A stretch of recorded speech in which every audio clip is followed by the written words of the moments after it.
Bonjour, ici Chantal Doré au micro d'Inclusion Inc., un balado sur les initiatives des entreprises pour favoriser un milieu de travail inclusif qui fait la belle part à la diversité. Inc. comme inclusion, Inc. comme incorporé qui réfère aux entreprises ou aux organisations. Qu'elles soient à but lucratif ou à vocation sociale, les entreprises ont un rôle à jouer comme milieu d'accueil.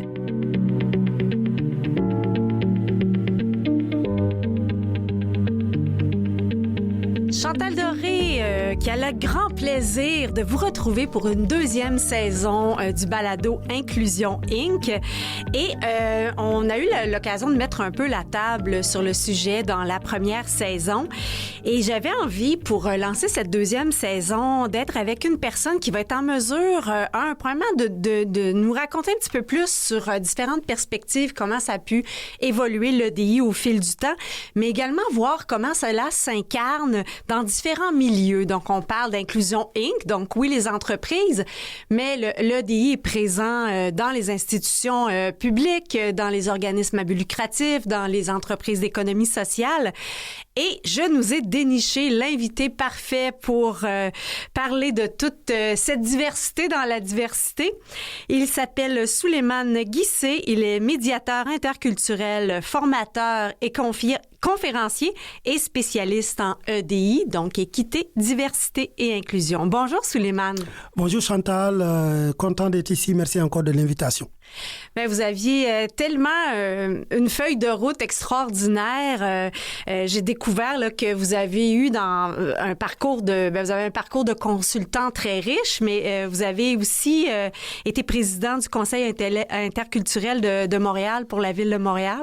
Oui, effectivement, j'ai été président du Conseil interculturel de la Ville de Montréal de 2019 à 2022 et dans mon parcours, cette étape-là est vraiment déterminante parce que dans cette étape-là, j'ai vécu de l'intérieur le retour en force de l'EDI parce que tout s'est cristallisé quand même à la Ville de Montréal avec cette fameuse consultation publique sur le racisme systémique de 2019 à 2020 qui a abouti avec le rapport de l'ECPM et la création d'un poste de commissaire donc à la lutte aux discriminations systémiques. Donc on peut dire que j'ai été au cœur du réacteur justement et c'est là vraiment en tant que médiateur interculturel de formation, j'ai fait un travail de rétrospection, en tout cas un travail d'adaptation de ma pratique pour intégrer finalement l'EDI qui au final, c'est vraiment les enjeux de diversité qui ont évolué, effectivement, donc, et puis donc qui ont pris la forme de l'EDI, parce que plusieurs organisations faisaient déjà de l'EDI sans le nommer.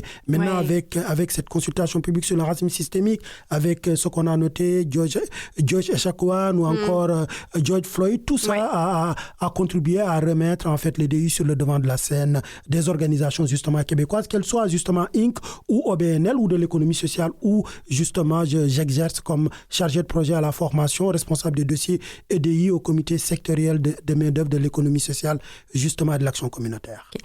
Vous dites remettre sur la table. Donc, il y a un mot qui m'intéresse là-dedans, c'est le re-avant. Donc, c'était sur la table, mais c'est disparu, ou comme vous le dites, on le vivait, mais sans le nommer de cette manière-là? Oui, en fait, c'est ça qui est intéressant. L'EDI existe depuis, je le rappelle toujours, depuis la guerre de sécession américaine en 1865. C'est les premières initiatives de l'EDI avec la Reconstruction Act aux États-Unis. Mais très tôt, l'EDI a été tué dans l'œuf parce que ça ne faisait pas l'affaire de conservateurs ou des gens du Sud qui, justement, n'étaient pas pour l'abolition de l'esclavage. Donc, l'EDI, dès le début, va être tué dans l'œuf. Ça va prendre pratiquement un siècle, le mouvement des droits civiques, pour que l'EDI reviennent sur le devant de la scène avec donc le mouvement des droits civiques, avec les Martin Luther King. Mais qu'est-ce qui va donner corps à l'EDI? C'est le mouvement féministe. Donc on est dans la deuxième vague du mouvement féministe des années 60. Donc on va contribuer vraiment à, entre guillemets, institutionnaliser à l'EDI et à permettre donc à passer des lois en fait en faveur de l'inclusion, disons, mais aussi à abroger des lois discriminatoires. Au Canada, la loi sur l'immigration qui était discriminatoire en 1867 va être abrogée. Et puis donc le l'EDI va continuer dans les années 80. Le mouvement Black Panther aux États-Unis, qui incarnait vraiment cette lutte pour la libération des Noirs, va être finalement, va subir en fait l'assaut du FBI. Donc là, on revoit que l'EDI, à chaque fois que l'EDI avance, il y a une remise en question. Dans les années 80, 90, avec finalement la chute du mur de Berlin, avec la chute du mur de Berlin, la mondialisation, en fait, l'EDI prend la forme de l'interculturel. Et à ce propos, le Québec est quand même une école de l'interculturel. L'interculturel est institué, même si c'est pas institutionnalisé, mais est pratiqué. Et l'interculturel québécois devient une école, surtout avec le mouvement communautaire. Et là, on peut dire qu'on est à la 4e étape, en fait, du mouvement EDI. Et c'est revenu, en fait, du fait de George Floyd et du mouvement MeToo. Donc, encore une fois, quand on parle d'EDI, il y aura toujours la race, en fait, l'ethnicité, avec donc souvent les personnes racisées et donc tout ce qui est lié au féminisme. Et donc l'EDI revient sur le devant de la scène actuellement avec ce qu'on voit. Et donc les autres diversités, ce qu'on peut appeler des néodiversités, on parle de personnes neurodivergentes ou de la diversité non apparente. Parce que souvent on parle de diversité apparente et non apparente, sont là encore. Donc l'EDI avance et à chaque étape, il y a des gains et à chaque étape aussi, il y a des néodiversités qui émergent. Donc, Souleymane, si je vous comprends bien, vous avez dit que la montée du féminisme est venue faire un tournant parce que là, sans rentrer tout de suite maintenant dans tous les volets d'intersectionnalité, il reste que là, on a pris l'interculturel. Là, on parlait de l'esclavagisme, le droit des Noirs, on est allé vers l'interculturel. Et là, avec le féminisme, on ouvrait à d'autres diversités. Oui, on ouvrait à d'autres diversités, notamment les femmes, parce qu'il y a quand même beaucoup de discrimination vis-à-vis des femmes quand on parle d'équité salariale. Donc ça arrive dans les années 60. Là, en ce moment aussi, en parlant de diversité, le mouvement LGBTQ+, est un des mouvements les plus innovants, les plus engagés sur cette question-là. Et comme je disais aussi, il y a d'autres formes de diversité dont on parle, donc la neurodiversité. Oui. Donc c'est toujours c'est l'évolution de l'EDI. Donc il y a ce que j'appelle le cercle de l'EDI, toujours donc un cercle de l'EDI. Et à chaque étape de ce cercle-là, ce qui arrive, c'est qu'il y a une nouvelle diversité, en tout cas des néodiversités qui émergent. Donc l'EDI ne vient jamais pour rien. À chaque nouvelle étape de l'EDI, il y a des avancées, il y a des gains. Des fois, ce qu'on note aussi, c'est une remise en question de l'EDI, ce qu'on a noté récemment avec certaines organisations qui sont allées jusqu'à retirer leur programme et politique d'EDI. Oui, Molson, entre autres. Oui, Molson. Expliquez-nous d'où c'est venu cette remise en question. Sur quel point, en fait? Sur quel point? Molson, je pense, si je me souviens bien, donc ils avaient adhéré à un programme, en tout cas, qui mettait ou bien qui évaluait les organisations selon leur évolution sur les questions LGBTQ+, et puis donc, subitement, ils ont décidé de se retirer, et puis on parlait du fait d'influenceurs conservateurs qui critiquaient l'EDI. Mais ça, c'est pas comment dire, moi, je suis pas surpris de ça. Il y a 3 ans, j'avais déjà prédit que l'EDI va être remise en question. Comme je disais, c'est que l'EDI évolue par étapes, et à chaque étape, il y a une remise en question. Mais ce qui est positif, ce qu'il faut noter, dans cette remise en question-là, il y a des avancées, il y a des avancées, il y a des gains. Si on prend l'étape actuelle où on est, on parle de néodiversité, comme j'ai dit, il y a la neurodiversité, il y a aussi la prise de conscience de tous ces enjeux-là. Maintenant, on parle beaucoup des biais cognitifs inconscients. Oui. Donc, il y a des gains tant en termes d'engagement, tant en termes de loi. Par exemple, là, avec le retour en force de l'EDI, il n'y a pas pratiquement une nouvelle loi qui a été passée au Canada parce que le législatif existait déjà, à part la loi sur l'accessibilité universelle. Sinon, au niveau fédéral, il n'y a rien d'autre qui est passé parce qu'il y a déjà au Québec la loi sur l'accès à l'égalité en emploi. Au fédéral, il y a une loi pareille. Donc, c'était plus au niveau des pratiques, de l'engagement et au niveau de quelque chose de structurant. Et à cette étape-là, c'est ce qu'on a noté et c'est ce qui est positif. Donc, certainement, avec la remise en question de même, avec ce qu'on note, par exemple, du côté de Molson, c'est pas généralisé. Les organisations restent quand même engagées sur l'EDI. Pourquoi? Parce que l'EDI est une question morale, émotionnelle et politique, mais elle s'est surtout imposée pour des raisons économiques. Surtout du côté de la finance. Des raisons économiques, dans quel sens? Des raisons économiques. Par exemple, on dit que les organisations, en fait, diverses, où l'équipe de travail est hétérogène,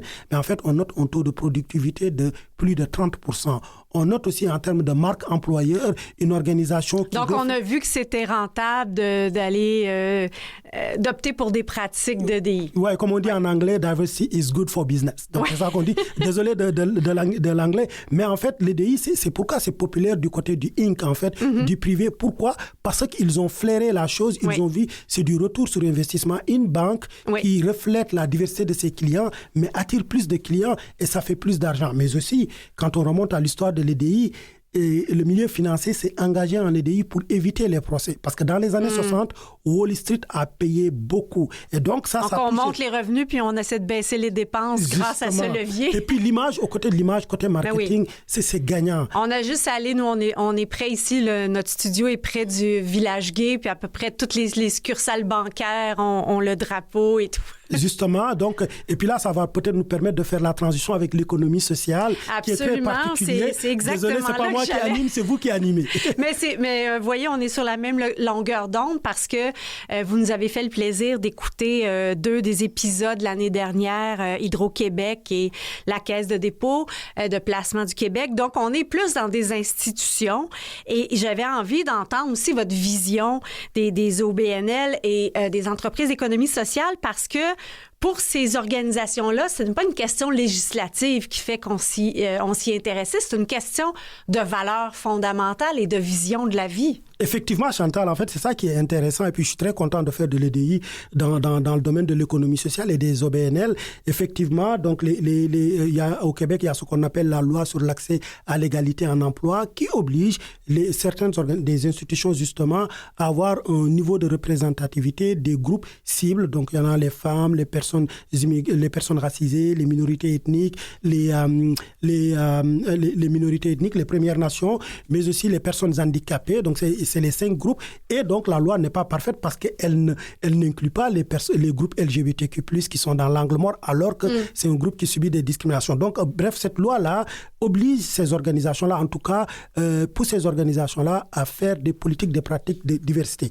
En économie sociale, on a des petites organisations qui ont moins de 100 employés, en moyenne 10, ou bien comme des organismes communautaires, ils ne sont pas assujettis à ces lois-là. Pourtant, avec le retour en force de l'EDI, il y a 3 ou 4 ans, ces organisations-là, par exemple, ont tapé à la porte de là où je travaille, au comité sectoriel de main-d'œuvre de l'économie sociale, pour nous dire aidez-nous. On veut être inclusif, on veut être divers. Moi, en tant que chargé de projet, quand je regarde ces organisations-là, je dis déjà, vous êtes inclusif. Et qu'est-ce qu'on note? En fait, on note que les valeurs de l'EDI, la valeur de justice sociale, mais c'est des valeurs qu'incarnent... Déjà portées par ces organisations-là. Mais la seule chose, c'est que des fois, ils ne réalisent même pas qu'elles font de l'EDI. Donc, dans les formations que je donne, je les amène à identifier ce qu'on appelle des dimensions et des leviers d'inclusion. Une dimension, un levier d'inclusion, tel que je le comprends, c'est la zone névralgique où il faut agir pour favoriser l'inclusion. Et souvent, ces organisations-là, elles vont automatiquement penser à la gestion des ressources humaines et me disent « Ouais, mais moi, je ne fais pas beaucoup de recrutement. Comment voulez-vous que je fasse de l'EDI ?» Je dis non. L'EDI, ce n'est pas que de la gestion des ressources humaines. Vous pouvez penser à votre gouvernance, à vos membres. Vous pouvez penser à l'accessibilité. Vous pouvez penser à vos partenariats. Et là...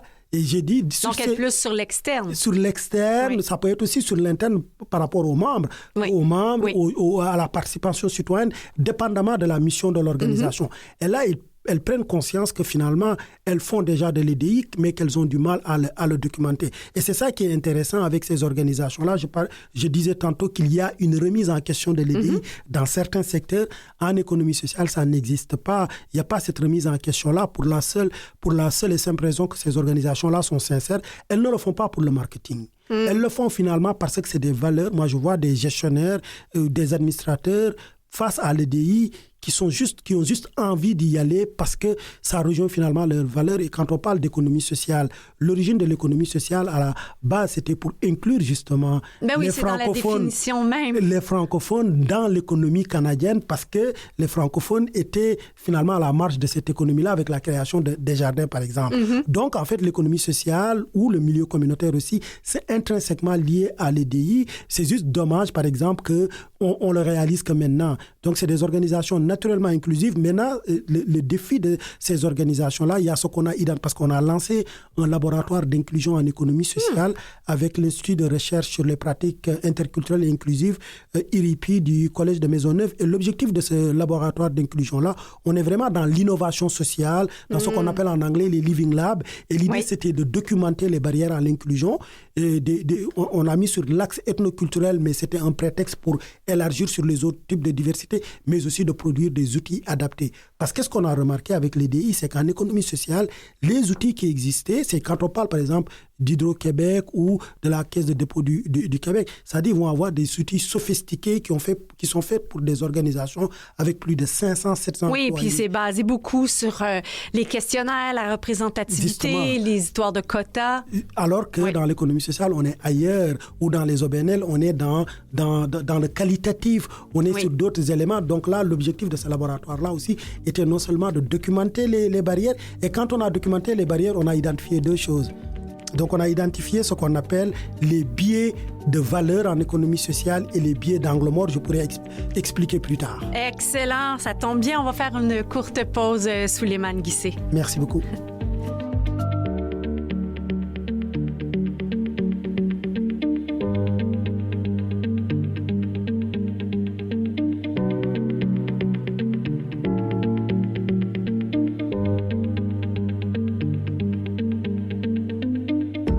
De retour en studio avec notre invité Souleymane Guissé. Il est médiateur interculturel, formateur, conférencier et spécialiste en EDI.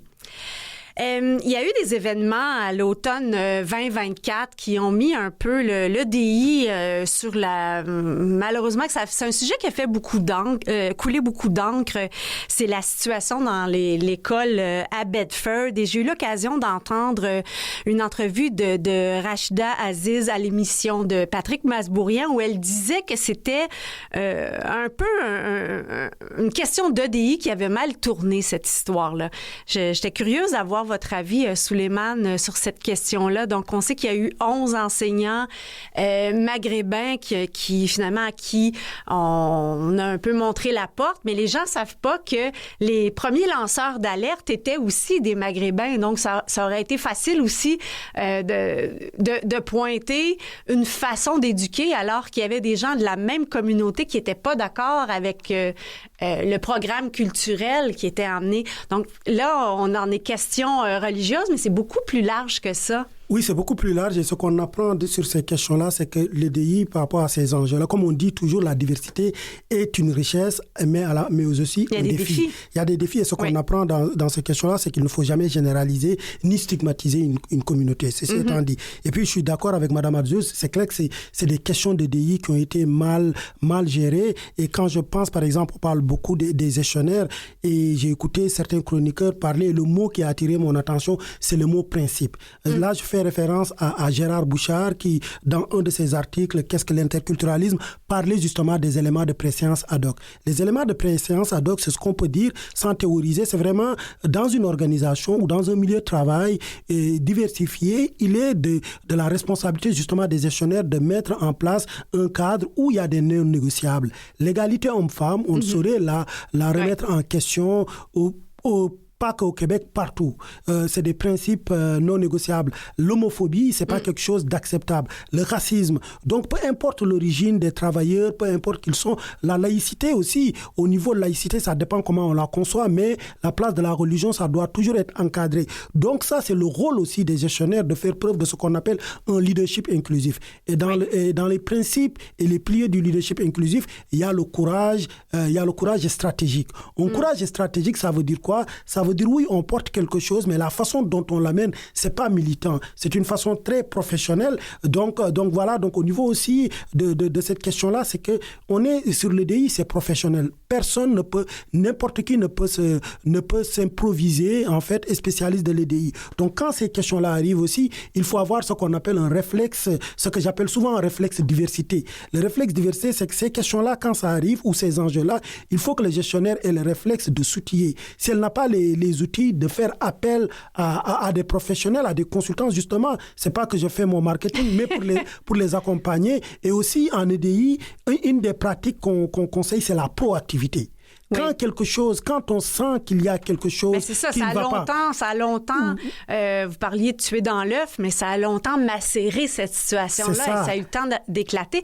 Et j'ai l'impression aussi qu'en confiant, on a nommé une personne de la même communauté pour tenter de régler ça, mais c'était quoi la vision de se dire entre eux, ils ont la même vision, ils vont se comprendre? Il me semble que c'est complètement le contraire. Mais non, là en fait, ce qui revient aussi, c'est que souvent quand on parle de ces questions-là, le réflexe justement des personnes qui ne comprennent pas, qui ne sont pas assez formées, c'est de dire, il vient de la communauté, il peut faire, cette personne pourra nous aider. Ça, c'est ne rien comprendre en l'EDI. Moi, j'ai des collègues, j'ai des confrères, consoeurs québécois pur laine, mais qui maîtrisent même mieux que moi. Ils ont étudié là-dedans. Ces personnes-là ont été formées là-dedans. Donc, quand ils se retrouvent dans des enjeux de diversité, ils sont capables de les gérer. Donc, c'est plus une posture. Parce qu'il y a des gens que j'ai reçus à l'antenne qui se sont fait demander comment ça se fait que tu es blanc, hétéro, comment tu peux occuper ce poste-là? Comme si automatiquement, il fallait que tu sois issu d'une des communautés pour pouvoir occuper ce poste-là. J'entends que c'est plus une posture, une formation, une éducation, une sensibilité. Une posture, c'est pas pour rien qu'il y a des maîtrises en médiation interculturelle, des maîtrises en EDI. C'est des postures. Et puis souvent, on dit l'EDI, c'est 25% de connaissances et 75% de savoir-être. Mais le savoir-être, il faut l'apprendre. Il faut qu'on soit formé. Par exemple, comment développer un réflexe diversité. Quand on parle d'humilité narrative, quand on parle de compétences interculturelles. D'humilité narrative. Humilité narrative, c'est un concept que j'ai découvert hier, figurez-vous, parce que j'étais au lancement de notre livre sur l'administration publique des diversités. Et puis donc, il y a une pédiatre qui justement est intervenue en parlant d'humilité narrative. Ça veut dire quoi? En contexte de diversité, quand des enjeux justement d'accommodement ou des enjeux tels qu'on a noté à l'école de Bedford se présentent, c'est-à-dire les gestionnaires en action, les gestionnaires qui est au cœur de l'action, doivent avoir justement une posture, une attitude réflexive vis-à-vis même de ses valeurs, de sa culture, pour pouvoir justement analyser et puis donc poser un diagnostic à cette situation-là. Mais ça ne s'improvise pas. Il faut être formé en formation continue. Moi, je travaille dans la formation continue, justement. Donc, et puis je suis formateur et je pense et je le note qu'il y a un besoin de formation, d'être outillé. Et puis moi, je dirais aux gestionnaires, quand ils ont affaire à ces types de situations-là, d'être proactifs, s'ils n'ont pas les outils, d'aller chercher de l'aide. Oui. Parce que rien ne sert justement, comme dans cette situation-là, de laisser la situation pourrir, parce que quand ça implose, ça fait dégâts et c'est ce qu'on voit. Donc, proactivité et s'outiller. Ça, c'est les deux, c'est ce que j'ai à noter. Des choses comme ça, en fait, vont certainement se reproduire. Dans d'autres cas, je ne veux pas être négatif, mais on peut apprendre de ces questions-là. Parce que moi, ces questions-là, ce que j'ai noté quand même, c'est que même au niveau politique, ils ont quand même, je pense, ils sont rappelés de la crise des accommodements raisonnables. Donc, ils ont pris le temps d'analyser la situation. Et puis donc, même les commentaires, on fait quand même attention de ne pas stigmatiser une communauté. Donc, c'est ce que je disais en EDI sur ces questions-là. Chaque étape, un gain. Donc, il y a un gain. Et le prochain gain, pour moi, pour les gestionnaires, c'est proactivité et s'outiller. Être proactif et s'outiller, c'est la chose à mieux faire et d'avoir cette humilité-là. L'humilité, c'est une des donc, caractéristiques. L'humilité narrative. Ouais, mais l'humilité tout court pour un gestionnaire et pour un leader inclusif, c'est de dire justement, j'ai pas tout pour agir. D'ailleurs, la personne que vous avez invitée pour la CDPQ, elle disait, nous, on s'appuie beaucoup sur les employés. Ça, c'est de l'humilité parce que les solutions peuvent venir de ces personnes-là, comme les solutions peuvent venir aussi de personnes observatrices externes. Qu'est-ce que vous avez observé des deux émissions que vous aviez écoutées? Je vous explique... J'ai réalisé à quel point ça avait été complexe de réussir à avoir des personnes des grandes entreprises. Ça a dû monter à plusieurs échelons, alors que quand on recevait des PME, en fait, ils venaient raconter leur histoire et leur posture et leur façon d'envisager plutôt que de passer par des questionnaires de représentativité, des quotas. Il y a l'aspect législatif dont vous parliez, j'imagine. Justement, en fait, c'est ça. C'est qu'au niveau des grandes structures, c'est des questions sensibles. sensible, très émotionnel. Donc, on fait attention parce que on fait attention aux polémiques, à tout ce qu'on... Parce que ça peut déraper ça peut déraper de n'importe où. Et puis, quand même, c'est des institutions. Donc, il y a cette bureaucratie-là qui peut expliquer cela. Et on le voit avec les conseillers EDI, souvent, qui, dans ces organisations-là aussi, peuvent être frustrés parce que, justement, ils ne vont pas avoir carte blanche pour mener les choses. Donc, moi, je comprends dans ces situations-là, pourquoi on en arrive là à trop de bureaux. Alors que moi, je le disais à ma gestionnaire dernièrement que moi, je suis très content de le faire ici parce que justement, j'ai cette liberté-là, cette carte blanche-là pour faire, mais je ne fais pas n'importe quoi non plus parce que je suis un professionnel formé et je pense qu'aussi dans ces questions-là, sur ces sujets-là, on gagnerait en fait à donner plus de liberté et d'autonomie aux conseillers EDI pour qu'ils puissent, parce que j'avais écouté Pasquale ou bien même au niveau, je pense Madame Brien qui disait, on a droit à l'erreur aussi. Oui, des fois on se trompe, l'essentiel c'est d'être de bonne foi. Donc moi je dirais qu'au niveau des grosses organisations, je comprends la bureaucratie, la structure, je comprends qu'il faut faire, on marche sur des œufs, sur des questions très émotionnelles, mais libérons un peu l'énergie créatrice des conseillers, des spécialistes. Et puis, on est au Québec, on est une terre de PME. C'est quand même là où il y a le plus grand nombre d'emplois, c'est à travers les PME. Donc là, j'entends que s'il y a des gens qui travaillent en PME à l'écoute ou des gestionnaires dans des PME, s'outiller, comme vous le dites, et agir rapidement. Est-ce que vous auriez d'autres conseils pour eux? S'outiller, agir rapidement, il y a un concept, en tout cas un mot qu'on aime en économie sociale, la mutualisation. Justement, les PME, souvent, quand on parle d'EDI, ils vont dire « on n'a pas les moyens, on n'a pas assez de staff en ressources humaines. » Mais ce que je leur dis, vous êtes un PME de même secteur, mutualisez, engagez un professionnel, mettez-vous ensemble et ce professionnel-là, il aura un mandat. C'est un peu ce que je fais en économie sociale. Moi, au-delà de mon organisation à l'interne, j'outille un ensemble d'organisations et ils viennent vers moi. Ces organisations-là n'ont pas un conseil EDI. Mais quand elles veulent quelque chose, il y a des enjeux, ils vont m'appeler, je leur donne soit une formation, du coaching et tout. Donc, l'autre, proactivité s'outiller, mais mutualiser aussi les ressources. Ça permet non seulement d'avoir une personne qui a une vie d'ensemble d'un secteur d'activité, ça peut se faire via leur comité sectoriel, ça peut se faire via leur réseau, et ça permet justement ça permet d'outiller les gestionnaires, mais aussi de les soulager, parce que pour un leader inclusif, c'est quand même ça peut être des fois assez complexe ces questions-là aussi. Oui. Souleymane Guissé, ça a été un plaisir de vous avoir avec nous. Je vous dirais qu'en conclusion, ce que j'ai envie que la prochaine étape de l'EDI, ça soit qu'on se considère tout simplement des humains avec nos forces, nos faiblesses et qu'on arrive à être une plus grande tribu, tout le monde ensemble, plutôt que de rester dans ces visions trop segmentées. Je suis tout à fait d'accord avec vous. Merci de l'invitation, ça fait un plaisir. Merci beaucoup. Donc, c'était Souleymane Guissé, médiateur interculturel, formateur, conférencier, spécialiste en équité, diversité, inclusion. Merci beaucoup à notre équipe, Mathieu Tessier en régie, Jean-Sébastien Laliberté, chef diffusion technique. Je vous rappelle que les épisodes du balado sont disponibles à canalem.vuesetvoix.com et sur l'ensemble des plateformes de balado diffusion.